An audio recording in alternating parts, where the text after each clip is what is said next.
Hey English learners, welcome back to LM English podcast. I'm Manal. Today, I'm going to help you with something that comes up literally every single day. How to talk about yesterday in English naturally, because someone is going to ask you, what did you do yesterday? And I don't want your brain to freeze again. No more freezing.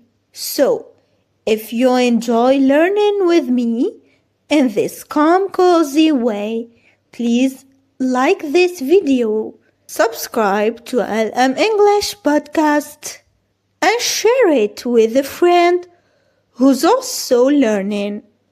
Okay, let's get into it. So, let me ask you, why do you think talking about yesterday is so hard for learners? Because people do it in the most boring way possible. But go on, think about it. In school, they teach you sentences like, yesterday I woke up at 7 a.m. I brushed my teeth. I had breakfast. I went to school. I went to work. I came home. I watched TV. I went to sleep. That's not how real people talk about yesterday. That's how a robot reads a to-do list. A really boring robot. Nobody in real life sits down with a friend and says, yesterday I woke up, then I ate, then I walked, then I sat. Nobody does that. So, what do real people actually do? Real people pick one or two interesting moments and share them. They add feelings. They add small details. They make you see the moment, not just hear the facts. So, it's the difference between reading a list and telling a story. Here's the thing. Telling a story about yesterday doesn't require advanced English. It doesn't require big vocabulary. It just requires a small shift in how you think about your day. A small shift that makes a huge difference. And that's what I'm going to share today. 3 simple ideas that will completely change how you talk about yesterday. And the third one is the real secret. So, please stay with me till the end for that one. But let's start with the first idea. And this one alone will make you sound 10 times more natural. Our first idea: don't report your yesterday. Relieve it. Reporting is when you give information. Yesterday, I went to a cafe. I had coffee. It was nice. That's a report. Your boss would be proud. Your friend would be bored. Very bored. But relieving is different. Relieving is when you take the other person inside the moment with you. You make them feel like they were there. Same cafe, same coffee, but completely different energy. So, yesterday I found this tiny little cafe near my office. I've walked past it 100 times, but never went in. And honestly, the moment I walked through the door, it smelled like fresh bread and cinnamon. I just stood there for a second and thought, where has this place been my whole life? That's so much better. Same day, same facts, but one is a report and one is a memory you can almost taste. And notice I didn't use any difficult English. Fresh bread, cinnamon, walked past it 100 times. These are all simple words, but they are specific. And specific is what makes English come alive. Think of it like this. Your yesterday is a movie. When someone asks you about it, don't read the credits. Show them your favorite scene. The scene doesn't have to be dramatic. It doesn't have to be exciting. It can be the smallest moment. The way the rain sounded on your window. The look your dog gave you when you came home. The weird email you got from your boss at 11 p.m. The point is, one small specific detail makes your English sound real. And when your English sounds real, people actually want to listen. I want to share a quick story actually. When I was learning another language, my teacher asked me every lesson, "What did you do yesterday?" And every time I said the same thing. I worked, I came home, I ate dinner. Same answer every week for months.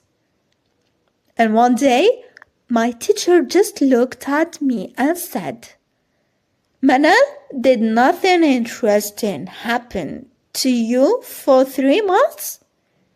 Are you okay?" That's funny, but also kind of painful. And I realized I wasn't boring. My life wasn't boring. I was just describing it in a boring way. The moment I started adding one small detail, everything changed. Instead of "I ate dinner," I said, "I tried to cook pasta last night and somehow the noodles stuck together into one giant noodle ball." And my teacher laughed, and suddenly we had a real conversation. One small honest detail, and the whole conversation comes alive. So, remember, don't report, relive.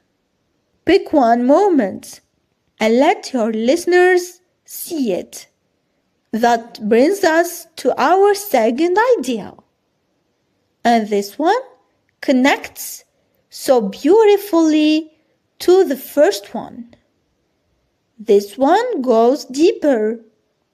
When you talk about yesterday, don't just say what happened. Say how it made you feel.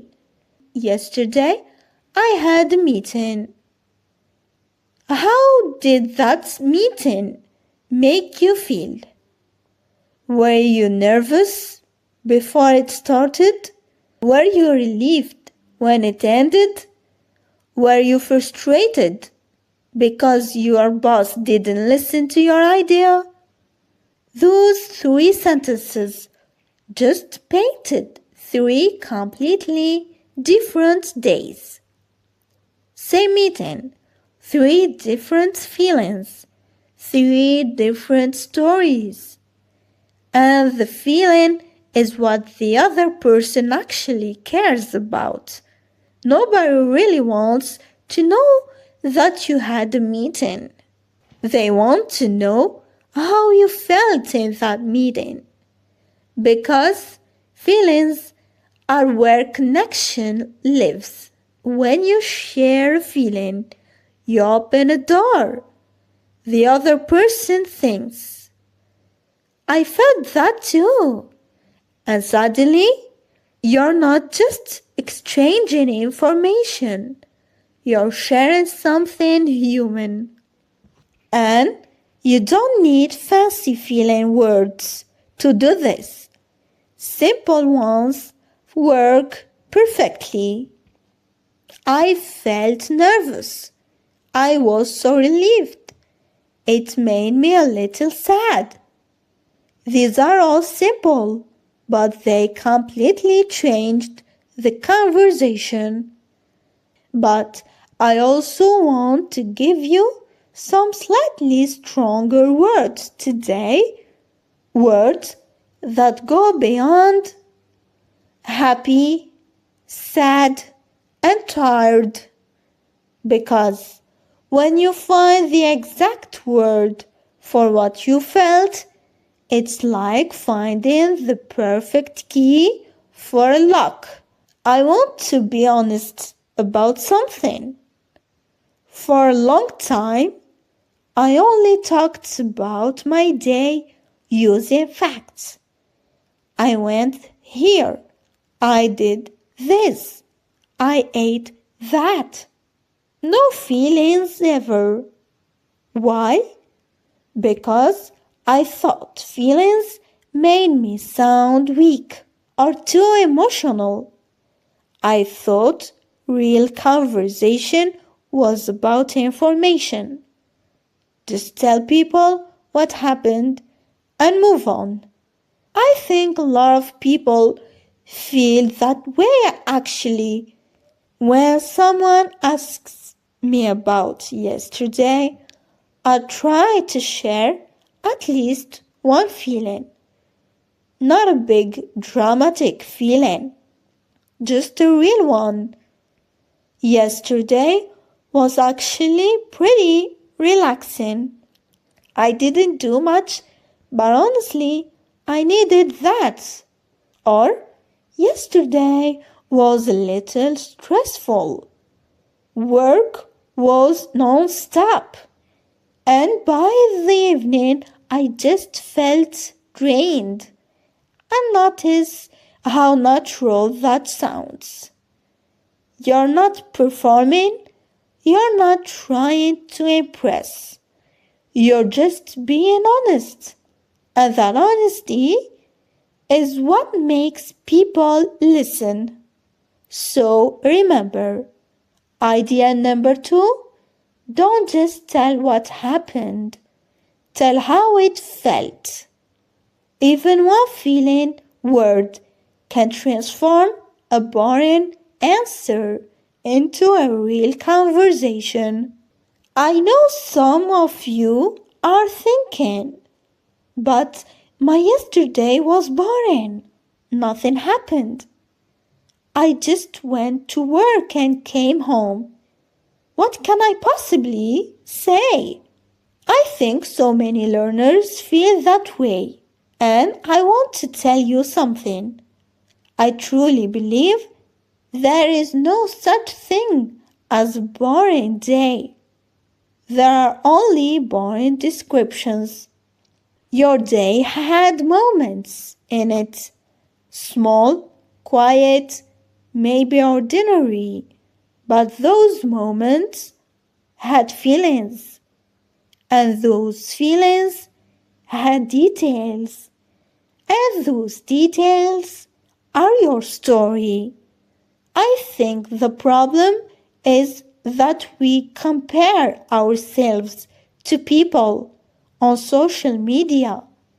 We see someone traveling or eating at a fancy restaurant and we think, well, I just made rice and watched TV. That's not interesting. But here's the truth. The most beautiful conversations I've ever had were not about fancy restaurants. They were about small things. A friend telling me about the weird dream they had. Someone describing the taste of their grandmother's cooking. A stranger on a bus talking about the book they just finished. Small moments told with feeling are the most interesting conversations in the world. So please don't wait for something exciting to happen before you practice speaking English. The life you already have is enough. Your yesterday is enough. You are enough.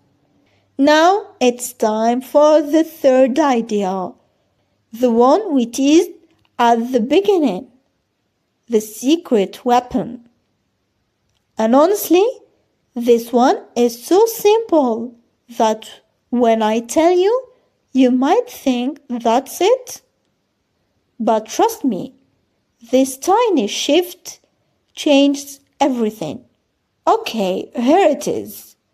When someone asks about your yesterday, don't answer like it's a question on an exam. Instead, close your eyes for 1 second and actually remember the moment. Then talk from that memory, not from your brain. Answering versus remembering, those are completely different things. When you answer, your brain goes into panic mode. What's the past tense? Did I use the right word? Is my grammar correct? You're thinking about English, not about yesterday. And the result sounds stiff and robotic, like a wooden body that can't bend. But when you remember, something magical happens. Your brain goes back to that moment. You see the room. You smell the food. You hear the sounds. And the words just come. Not perfectly, but naturally. Because you're not translating anymore. You're reliving. You're inside the memory and the English follows you there. Next time someone asks you about yesterday, close your eyes for 1 second. Picture one moment. See it clearly, then open your eyes and describe what you saw in your mind. So, the secret weapon is not a grammar rule. It's not a mindset shift. Stop answering. Start remembering, and your English will follow. If this episode helped you even a little bit, please like the video, subscribe to LM English podcast, and share it with someone who needs to hear this today. Maybe that friend who always says, "My day was fine," and never goes deeper. Maybe this episode will help them find the words for what they've been feeling all along. Your support helps me reach more learners, and every new learner is one more person who feels a little less alone in their English journey. And that matters more than you know. Until next time, take care of yourself. Take care of your English. This was LM English Podcast. I'm Manal. I'll see you in the next episode. Goodbye.